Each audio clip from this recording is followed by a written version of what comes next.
really kind of cool. This is the Madison County Library Maker Lab.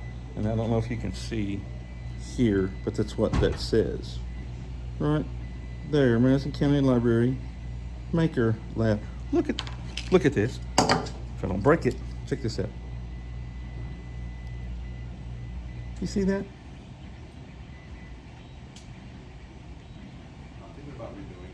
That's one of the coolest things ever. I had no clue that one of these machines could do this. There are 3 of these 3D printer machines here. That one's Morty. Good old Jerry. And here's Beth. And they're making, of course, different things. I think that's a container for batteries. This is, forget what that is.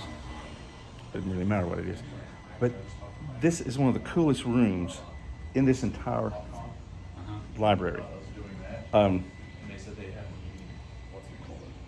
There's Robert, and there is Lucas behind a green screen, which, if we go over here, we can see, check it out, that's the screen. Ta-da! So, apparently there has been no talk about whether or not is that not cool? Oh, wow. I thought they already tried that it was. the last Facebook update.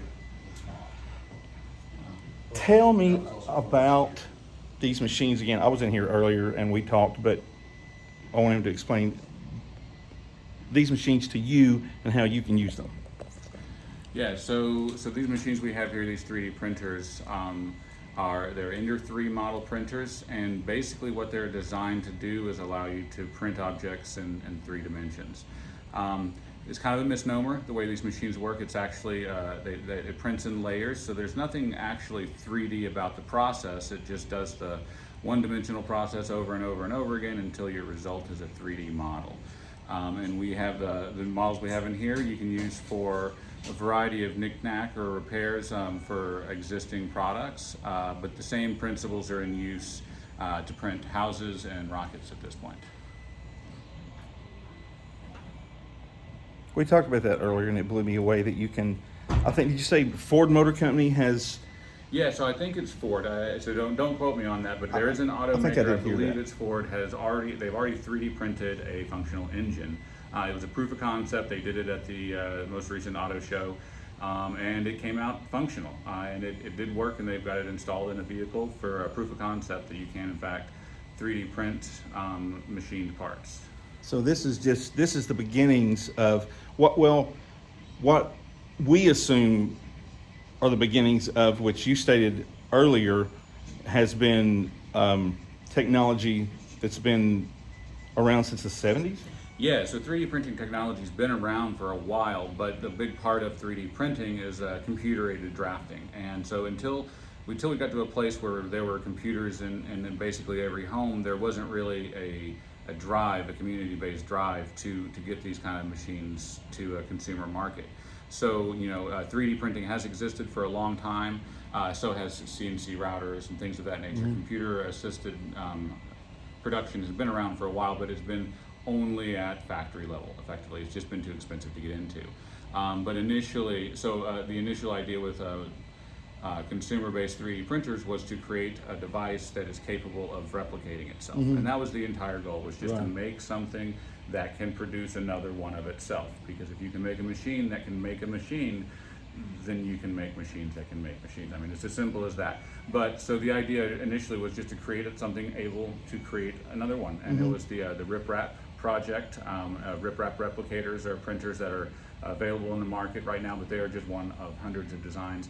A lot of the work developing 3D printers has been done in an open source kind of community environment. So ideas that one person comes up with are able to filter through every other design of the machine. So while there have been numerous 3D printers, models, and different makes and models in the 3D printing market space, the best ideas have actually had the opportunity to bubble to the top. So at this point, just about any printer you get is going to be made the best way. And that's not to say that the printers we have here are the best printers on the market anymore. When we picked them up, they were absolutely top of the line. I mean, they weren't the most expensive, they weren't Right. the largest, but principally speaking, they did all the things the way that the masses said they need to be done. That has changed in the last few years. Right. And it will continue to change. And those ideas, the best ideas, will continue to be the ones that are, marketable. So what we're going to see over time is that 3D printers are just going to become easier to use and better at producing objects using a variety of materials. Whereas right now we're stuck with plastics here in our lab, but long term we'll be able to print in wood and copper and silver and a variety of other materials. So that's also some excitement for the future. So when someone comes in, excuse me, to use one of these machines, they have to, there's a course they take, correct? Yeah, so there is a safety course, and basically we just teach you what not to touch. I mean, it's not, you can hurt yourself. The machine gets rather hot. It gets upwards of 500 degrees Fahrenheit for some materials, and it operates using stepper motors, which give us really fine-tuned control, but with stepper motors, the way they operate, there's not always leeway. They tend to lock at every step. So if you get yourself in a crush zone, and then you're in a crush zone. So we do have a safety class where we go over all the do's and do nots. It's pretty basic stuff. Anyone who's ever operated a sewing machine or a blender or done work under the hood of a car is already going to be fairly, attuned to the idea of machine safety. So it's nothing abnormally difficult, but it is stuff that we have to go over, and we get you a sign off saying that you understand that, and then you're free to use the machines. That's cool. But what about the green screen? What can folks do with the green screen? Well, so once again, you're really limited by what your imagination is. Like right now, I've got it brought up, and I've just got our web page in the background, and so you can see. I'll walk in front of it here. And you can see what it does, but this gives us the opportunity to do. For instance, if we wanted to talk about, I could bring this desk here up a little bit so that.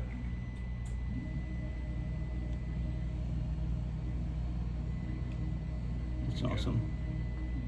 Yeah. So if I wanted to, I could talk about our streaming here or our Teams program, things like that. You could do the weather report with your clouds and whatnot. We have done that a few times just to show people what you're capable of. But if you've watched any of our videos online, Marvin, the story monster, is filmed in front of the green screen, and all of our other videos that David and Ashley have done in the past year have been filmed in front of the green screen. Yeah. And it just kind of gives us a way to be a little more polished in what we're doing. And community members can come in and use it for the same thing. We have done green screen projects in the past. We did a Halloween thing where there were zombies in the background, and we did a green screen thing where we did the living photos from Hogwarts, and we took that scene, we cut out the pictures, and we put other people in the wall in Hogwarts so they could be part of that living wall. That's so cool. So we've used it for a few things, but you can really do just about anything. Like the movie Sin City came out about 15 years ago. The entire thing was filmed in front of a green screen. So you could theoretically film an entire movie in this room if you were clever about how you do it. That's crazy.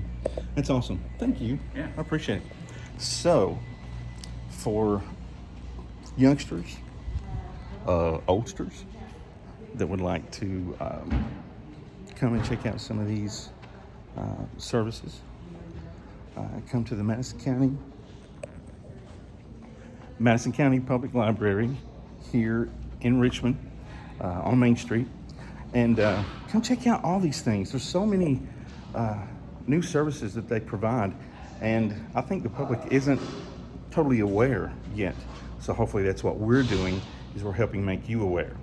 So I'm going to go back to the office, and I don't know after that. We'll see. We'll find something else to do a video about. So you guys take care. Thanks. Bye.